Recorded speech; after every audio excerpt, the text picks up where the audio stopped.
During a late summer patrol along a remote Appalachian ridge, I noticed something was off the moment I parked my truck at the trailhead. The usual hum of cicadas had dropped to an uneasy silence. Birds, which normally argued for the best perches, were gone. Even the wind seemed hesitant to stir the leaves. I shrugged it off at first. Sometimes the forest just settled, but a deep knot of unease had already taken hold. The ridge I walked was one I'd patrolled countless times, but that day it felt different, like the land had shifted slightly in my absence, waiting. My boots sank into the soft earth as I moved along the narrow trail, ears straining for any sign of life.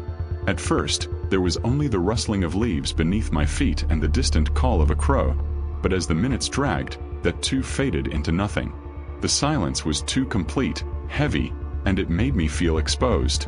As dusk bled into the trees, I caught faint flickers of light weaving between the trunks, small, hesitant glows that didn't behave like campfires or flashlights. At first, I told myself it was hikers, maybe a group out for an evening stroll or locals returning from a hunt.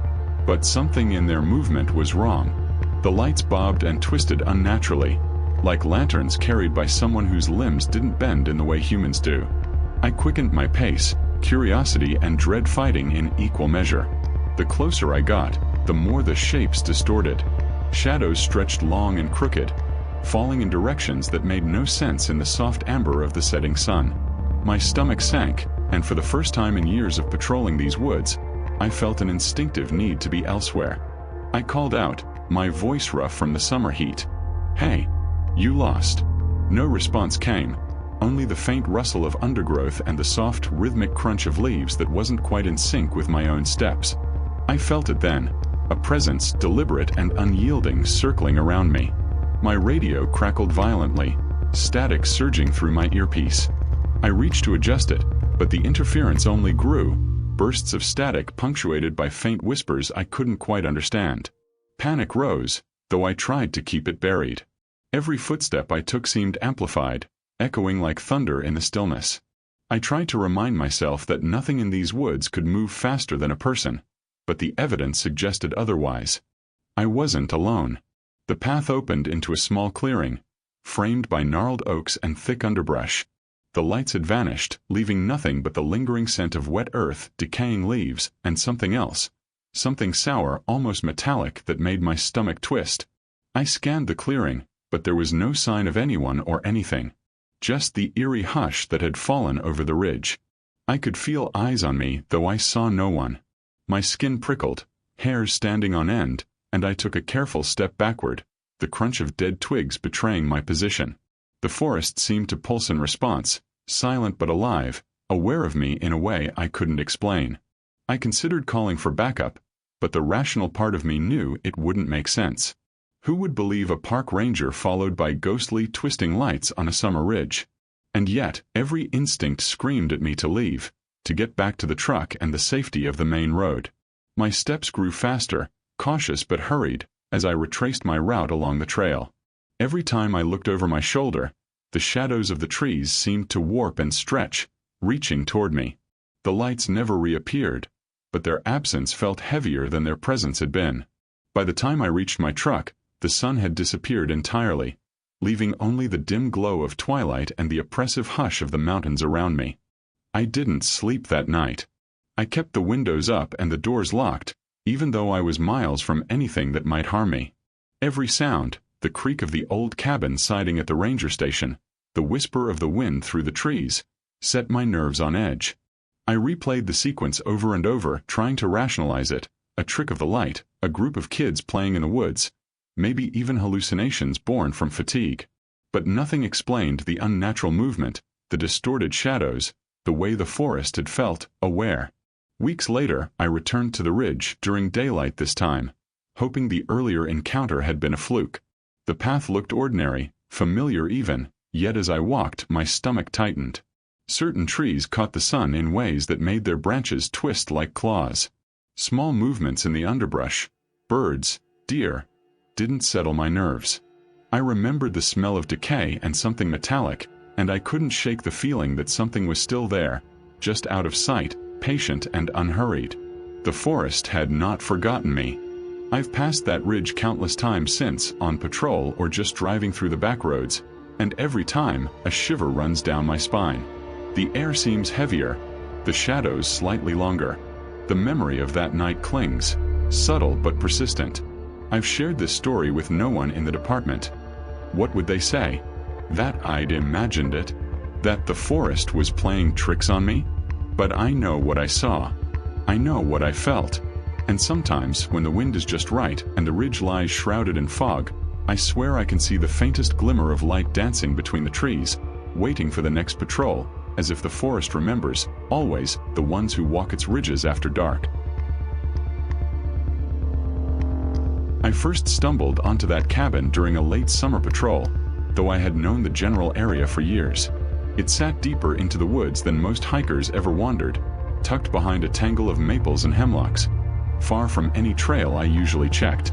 The structure wasn't on any map, and there was no sign of it in old ranger records. Its weathered siding and moss-covered roof made it look abandoned, though the chimney was solid and the windows were intact. I made a note to check it occasionally, mostly out of curiosity, but also because something about it never sat right with me.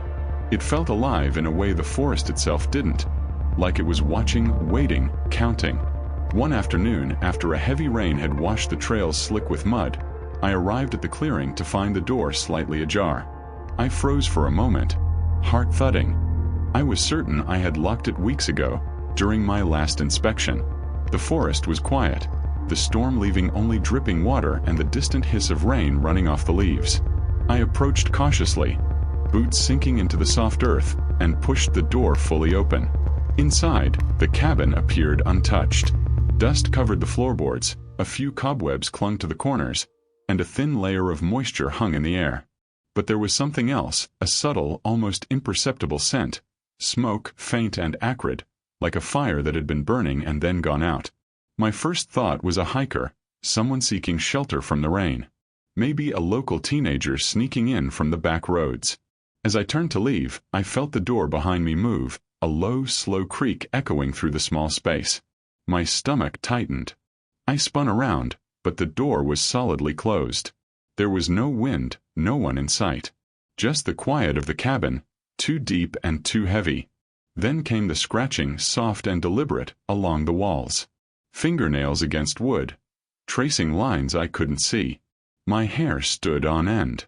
I grabbed my flashlight and swung it across the room, but it illuminated nothing beyond the ordinary. A bare floor, a sagging ceiling, and shadows that didn't move quite naturally. I don't know how long I stood there, frozen, listening. Each scratch came at irregular intervals, sometimes pausing, sometimes scraping in long, deliberate arcs, as though the cabin itself was trying to communicate, to draw me in, to make me notice. I didn't wait to find out what it wanted. I bolted out the door, mud sucking at my boots, and ran until the forest swallowed the cabin from sight.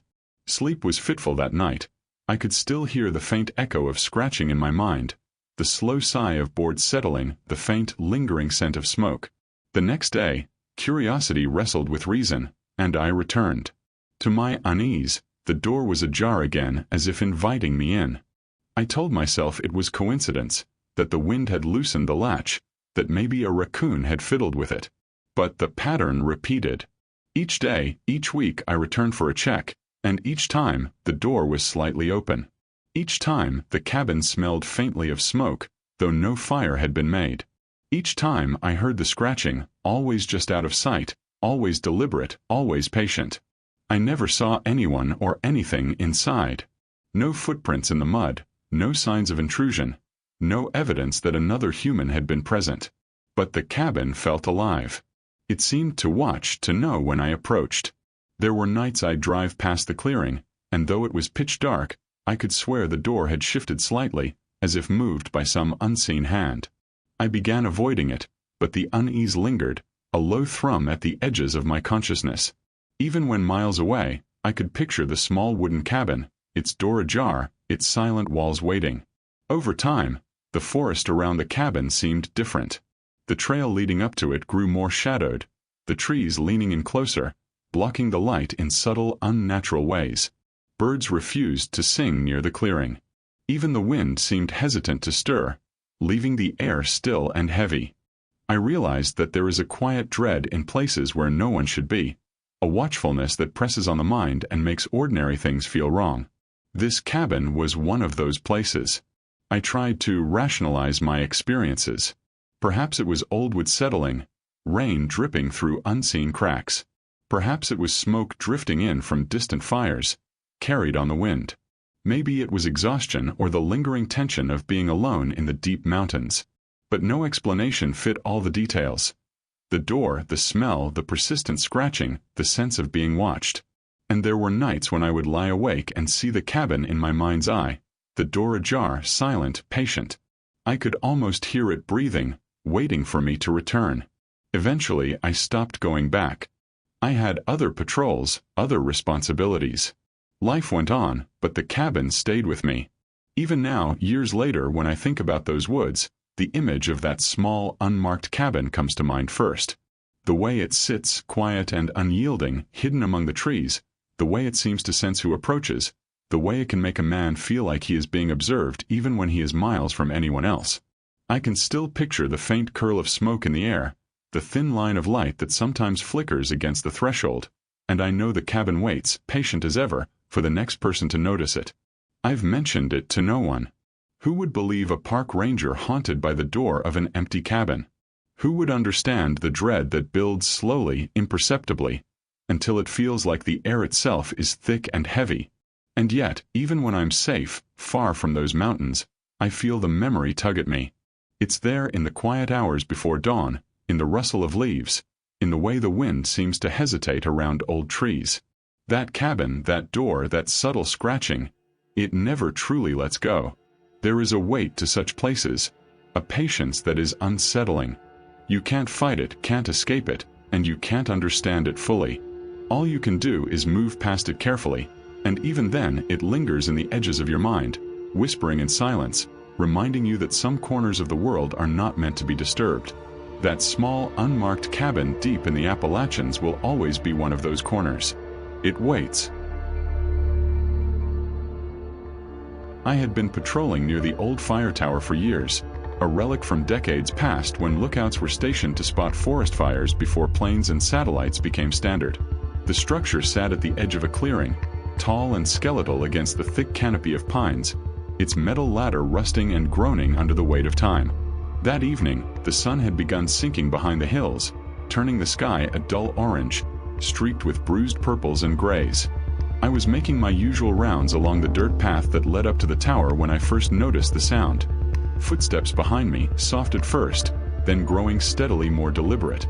My first instinct was to call out, thinking it was another ranger, maybe finishing their own inspection, but there was a hesitation in my throat.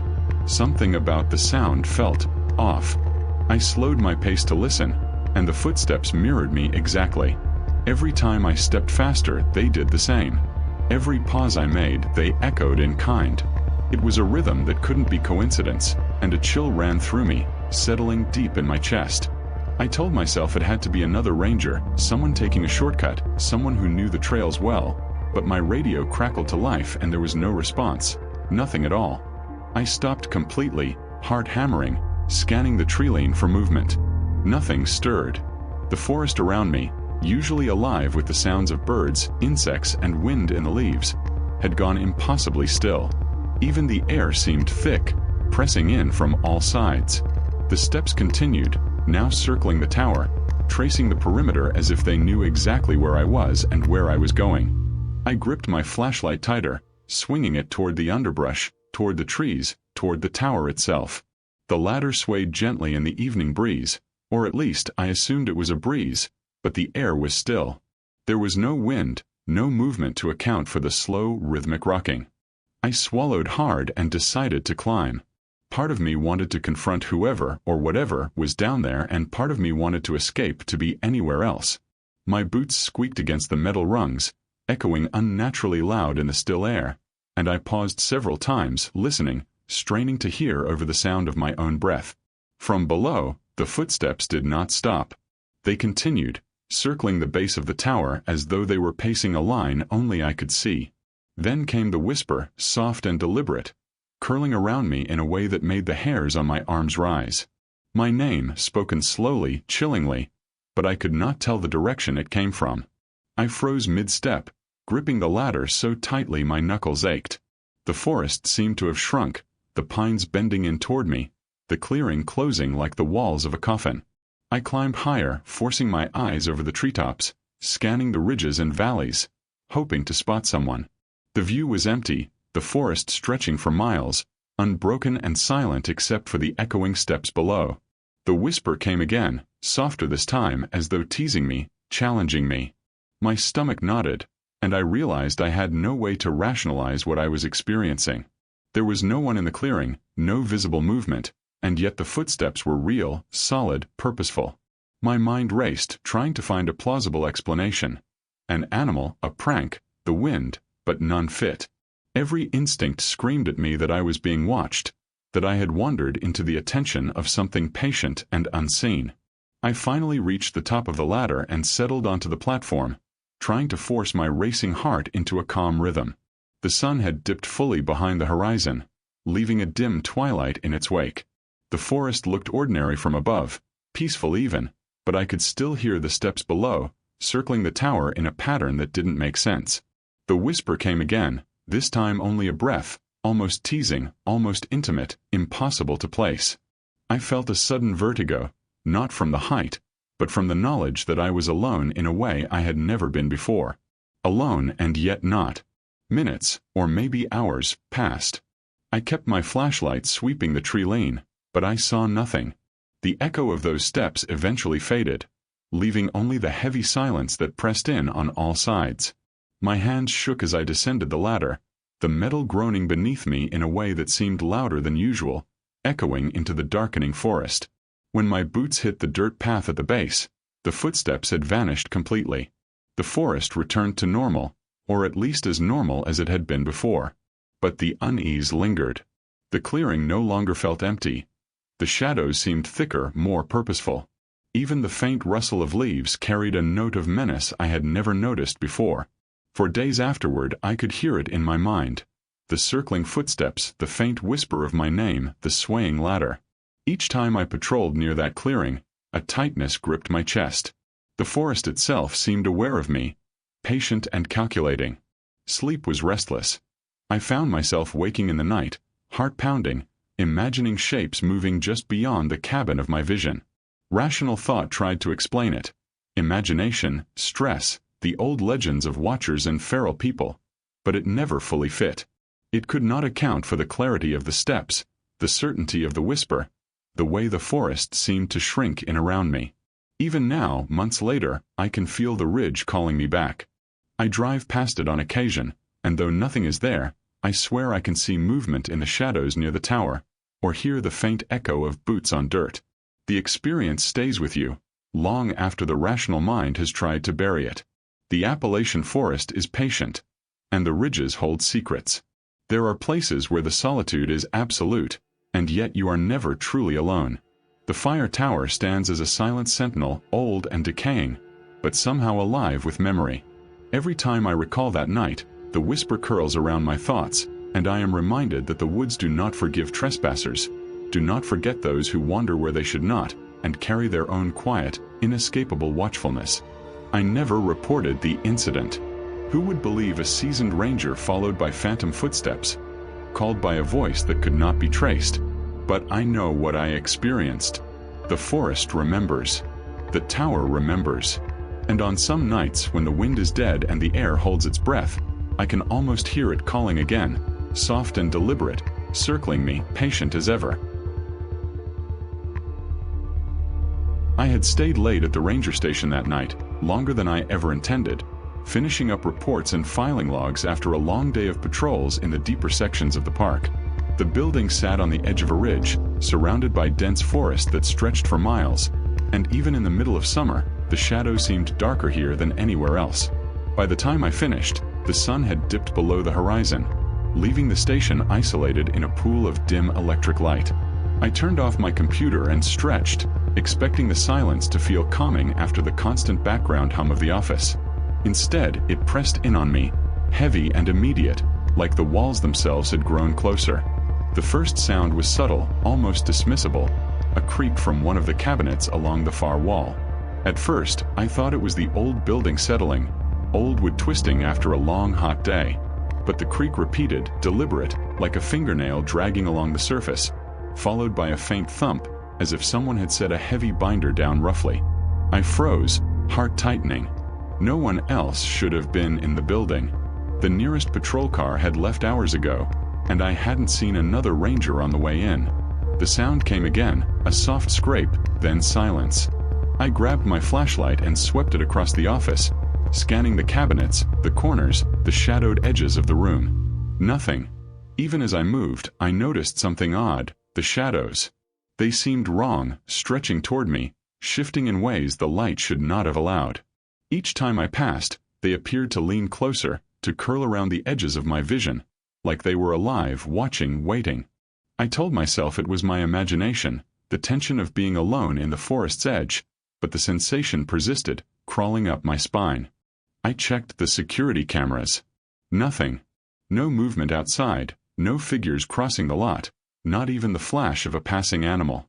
I leaned back in my chair, breathing shallow, trying to rationalize it, but the feeling of being observed refused to let go. When I tried to leave, the door refused to open. I twisted the knob, jiggled it, pushed and pulled with every ounce of strength, but it was solid. That's when the weight hit me, a presence pressing from all sides, suffocating as if the walls themselves had become something else. My chest tightened, lungs struggling for air, and I felt the unmistakable sensation of eyes on the back of my neck, following, waiting, patient. Every instinct screamed to leave, yet I couldn't break free. The shadows seemed to deepen with each passing second, folding in around me, creeping over the floor and climbing the walls in a silent, unrelenting advance. Time stretched, minutes dissolving into hours. I couldn't measure it. The air was thick, every breath tasting heavy, charged with a pressure I could not explain. The cabinets creaked again, then went still, then the sound returned, accompanied by a faint shuffle, like feet dragging slowly across the floor behind me. I spun around, flashlight stabbing into the darkness, but the beam illuminated nothing but the empty office, the familiar clutter of files and paperwork. The shadows remained, twisting, reaching, aware of my attention, feeding on my fear. Finally, when I thought I might collapse from the strain, the door swung open on its own, almost imperceptibly at first, then with a soft thud that echoed in the small room. The sudden release of pressure left me staggering, gasping, every muscle trembling. I didn't look back. I bolted out into the parking lot, the forest beyond the station dark and oppressive, a heavy silence pressing over everything. I didn't stop running until the first hints of dawn touched the horizon. After that night, I never stayed late again. Even during the day, I couldn't shake the unease. The forest outside seemed different, denser, more watchful, as if my encounter had unveiled some hidden depth to the trees and hills I thought I knew. Every rustle of leaves, every snap of a twig, reminded me of the shadows in the station, twisting toward me, patient and silent, waiting for the next moment of solitude. I told no one about what happened. Who would believe it? A seasoned ranger, trapped by a presence no camera or colleague could confirm, with nothing tangible to show for it. And yet, every time I walk the trails near that station, I feel it again. The weight of unseen eyes, the press of the forest that stretches just beyond comprehension. I have no explanation for it, only the memory of the shadows and the suffocating presence, and the knowledge that some corners of the woods, some hours of the night, hold things that do not want to be disturbed, but that will notice if you do. Even now, years later, I pass the station and notice the way the windows seem darker, the shadows deeper, as if the place remembers, as if it waits for the next person foolish enough to be alone. The forest outside has a new depth of menace I hadn't noticed before, a quiet, patient dread that lingers long after the door has opened and the lights have gone out. And though I try to put the memory behind me, it comes back in the smallest ways. The creak of a board, the flicker of a shadow, the faint sense that I am being watched. And I know that for all the rational explanations I can offer, the fear that settled over me that night is real, and it never truly leaves. I had been patrolling a remote section of the park that day, a stretch of trail that ran alongside a shallow creek I'd walked dozens of times before. The sun was beginning to lower itself behind the ridges, streaking the sky with muted shades of orange and gray, the light slanting through the trees in thin, trembling lines. The air was humid, the scent of wet earth hanging thick, and the forest felt unusually silent. No birdsong, no rustle of small animals in the underbrush. Even the wind seemed to hesitate, leaving the creek's surface unnaturally calm. It was then that I noticed something that made me pause. The water reflected the sky like a sheet of glass, perfectly still, not a ripple disturbing it. My boots sank softly into the mud as I stepped closer, peering down at the shallow water, and that's when I saw the prints. The footprints led straight into the creek, small, human-like, but there were none leading out. I leaned closer, trying to rationalize it. Maybe someone had waded across earlier, and the tide or current had washed away the return path. But the creek had no current. The water was stagnant, still as stone. My skin prickled, and the sense of wrongness was immediate, pressing in on my chest like the forest itself had leaned closer to watch. I swallowed hard and followed the tracks upstream, each step careful, my boots squelching in the mud. The prints were deliberate, spaced evenly, yet slightly distorted, as if the weight of whoever or whatever made them was off. I rounded a bend in the creek and discovered a fallen log, partially submerged, stretching from one bank to the other. The footprints led onto the log, and then vanished. The earth on the far side looked recently disturbed, churned as though something heavy had pressed against it, but there was no sign of passage beyond that. I felt a chill creep up my spine and a sudden, inexplicable pressure in the air. I stepped closer to examine it, flashlight cutting through the growing shadows. The chill deepened, biting through my jacket and into my bones. Then the water moved, not a ripple, but a subtle disturbance beneath the surface, mud and detritus shifting in a way that suggested something unseen had passed through, brushing against the log and leaving no trace. My heart began to hammer, loud in my ears, matching the sudden rise of panic that pooled in my stomach. Rational thought tried to override it. Perhaps it was a beaver, a fallen branch stirring in the water, the wind I hadn't noticed. But the weight of certainty pressed down. Whatever had left those prints was not natural, or at least not visible, and it was capable of moving in a way that didn't obey the rules I understood. I stepped back, my boots sliding in the mud, the cold of the creek reaching my ankles, and the silence pressed harder than ever, mocking me, daring me to linger. The forest around the creek seemed to hold its breath, leaves frozen, branches unmoving, the usual chorus of insects and frogs absent. I took a step backward, and the mud shifted behind me as though something had followed. The hair on my neck bristled, and I realized that the feeling of being watched I'd often felt in isolated places had grown intolerable here. I ran then, without thinking, moving upstream along the trail that paralleled the creek, the soft squish of mud beneath my boots punctuated by the occasional snap of a twig that I knew I hadn't broken. My flashlight bobbed in my hand, catching glimpses of disturbed earth along the banks, each one a reminder that I was not alone, that the forest itself seemed alive in ways I could not comprehend. I dared not look back, even though the rational part of my mind screamed to check, to confirm that nothing was behind me. I could feel it, though, a presence, patient and deliberate, tracing the line of the creek, following the prints I could no longer see, pressing against the quiet air in a way that made my chest ache. The log that had blocked the water upstream was gone from view, but I could still feel the weight of its disturbance lingering in the mud, as if something had stepped across it and never truly left. Every instinct told me to run faster, to escape the creek, the forest, the unknown. By the time I reached the main trail and the gravel road beyond, my boots caked in mud, chest heaving, the forest had resumed its ordinary sounds, birds calling, leaves rustling in the evening breeze, but the quiet of the creek, the stillness of the water, haunted me. I stopped to catch my breath, leaning against a tree, listening to the familiar chorus of evening life, and yet I couldn't shake the feeling that I had witnessed something that would not remain in the realm of ordinary explanation. Something had been there, beneath the water, tracing its way silently across a log, leaving footprints that obeyed no laws I knew, and it had watched me, patient, waiting. Even now, I avoid that section of trail. When I pass nearby, the memory returns, clear and insistent. I see the smooth, reflective surface of the creek, and I feel the pressure of unseen eyes, the echo of footprints that never returned, the icy chill that burned up my spine as the forest waited in its quiet, patient way. The memory lingers longer than the actual event, each detail sharpened by my imagination and the unshakable certainty that something was there, something unaccountable and deliberate.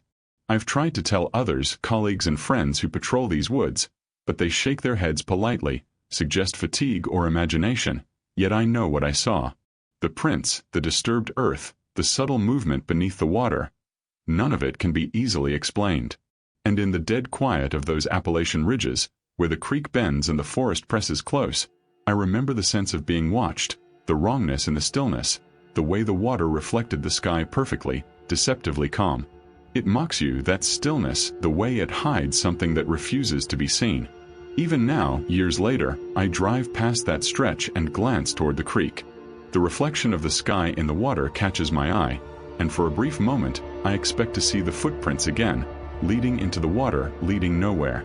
The memory grips me like a weight in my chest, a lingering dread I cannot explain or dismiss. The forest holds it there, patient, unyielding, a secret that waits for the next person foolish enough to follow its quiet trail along the water's edge. I can only imagine the way it watches, the way it moves silently beneath the surface, and I know that the creek remembers, long after the footprints have vanished. I had stayed late at the ranger station that night, longer than I ever intended, poring over patrol reports and filing logs after a grueling day on the trails in the remote sections of the park. The building itself sat perched on the edge of a ridge, surrounded by dense forest that seemed to stretch forever, thick with pine and oak, their dark silhouettes pressing against the dim glow of the station lights. Even in midsummer, the shadows here were heavier than anywhere else I had been. By the time I finally shut down my computer, the sun had vanished behind the hills, leaving the office bathed in a harsh artificial glow. I stretched my shoulders and exhaled, expecting the silence to be a relief, a calm after the day's exertion. But instead, it felt almost physical, pressing in on me, as if the walls themselves had moved closer, narrowing around me in a way that made the air heavy and hard to breathe. At first, the sound was subtle, something easily dismissed, a soft creak from a cabinet along the far wall. I paused, telling myself it was nothing more than the old wood settling, twisting in the heat of the day. But then the sound came again, deliberate this time, followed by a faint thump, as if a heavy binder had been dropped onto the floor. My pulse spiked. No one else should have been in the station. The last patrol car had left hours earlier, and I hadn't seen another ranger on my way in. I grabbed my flashlight and swept its beam across the office, illuminating the cabinets, the corners, the shadows that clung to the ceiling and walls. Nothing moved. It was the shadows themselves that unsettled me most. They didn't behave naturally. They seemed to stretch and twist toward me, curling at the edges of my vision, lingering where light should have been, as if alive and attentive. I told myself it was tension, fatigue playing tricks on my mind, but I couldn't shake the feeling of being watched. Even checking the security cameras brought no relief. The feeds were empty, static in a few corners, and not a single figure crossed the lot outside. No flash of movement, no animal, nothing. The station was entirely still, yet the sensation of eyes boring into me persisted, prickling across my neck and shoulders. When I finally tried to leave, the door refused to open. I twisted the knob, shoved, pulled, jiggled it with everything I had, but it wouldn't budge. That's when the weight hit me. Not a weight in pounds, but a presence pressing in from every direction, heavy and suffocating, as though the walls themselves had taken on intent, forming a barrier that trapped me inside. My chest tightened, lungs burning, and that sense of being observed intensified. Shadows deepened, folding across the floor, climbing the walls, swirling at the edges of my vision, patient and deliberate. Every instinct screamed to get out, yet my limbs refused, stiff and unresponsive. Minutes stretched like hours. Time lost meaning as the thick, heavy air filled my lungs and pressed against my skin. The cabinets creaked again, faint at first, then with a soft shuffle, like feet dragging slowly across the floor behind me. I spun, flashlight stabbing wildly into the darkness, but the beam revealed nothing but empty office space, the familiar clutter of papers and files, the cold, unyielding walls. The shadows remained, and they seemed to respond to my fear, stretching wider, leaning closer, feeding on my rising panic. I sank into a chair, trying to calm my racing heart, trying to find reason in the impossible. Maybe it was exhaustion, my mind filling the emptiness with phantom movements. Maybe the old station, built decades ago and forgotten by time, had a life of its own. But I knew, deep in my gut, that something was here, patient and deliberate, observing. Every hair on my arms and neck stood straight, every instinct screaming the same truth I refused to admit: I was not alone. Then, suddenly, almost imperceptibly, the door swung open. A soft thud echoed across the small office, a release so sudden it left me staggering, gasping for air, muscles trembling in exhaustion and relief. I didn't look back. I bolted across the parking lot, not stopping until the first light of dawn had begun to touch the horizon, painting the forest in muted golds and grays. Even then, as I slowed and tried to collect myself, the weight of that night lingered. The forest beyond the station felt different, denser, almost sentient, as though the encounter had unlocked some hidden awareness in the trees and hills I thought I knew. I never stayed late at the station again. I avoided the night patrols there, sticking to earlier shifts, yet even in daylight, unease clung to me. The shadows that had once twisted across the office seemed to haunt my vision in subtle ways. The curl of a branch, the swaying of a tree, the odd angles of sunlight on the trail. I told no one. Who would believe it? A seasoned ranger, trapped by a presence no camera or colleague could confirm. Haunted by shadows that had no form, no origin, only intent.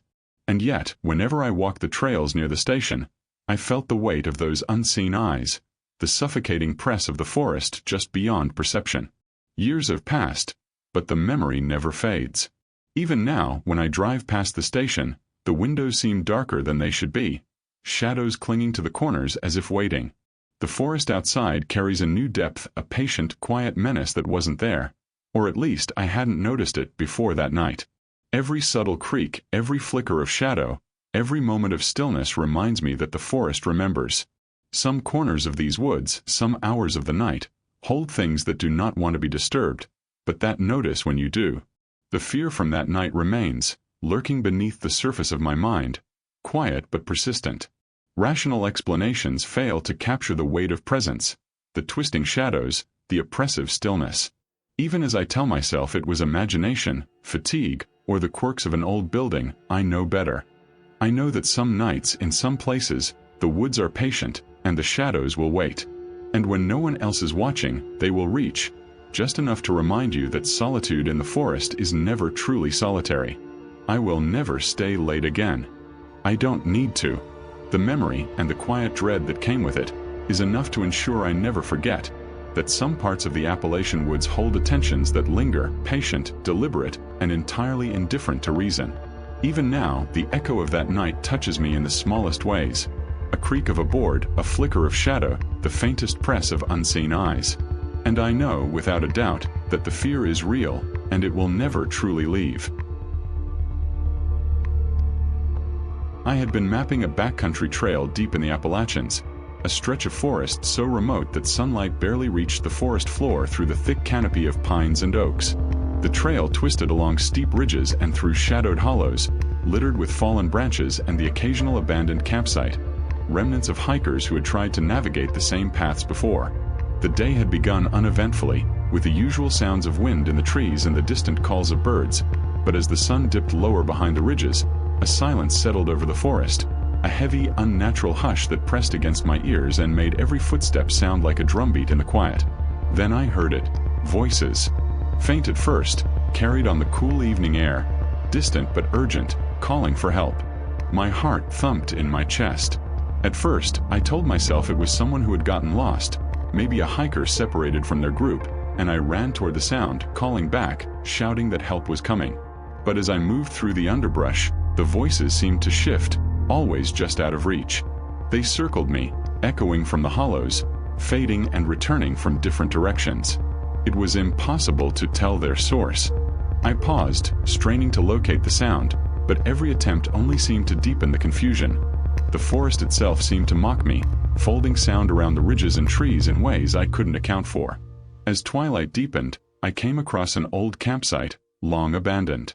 The tent was tattered, fabric rotten and half buried in the leaf litter, poles splintered and leaning at odd angles.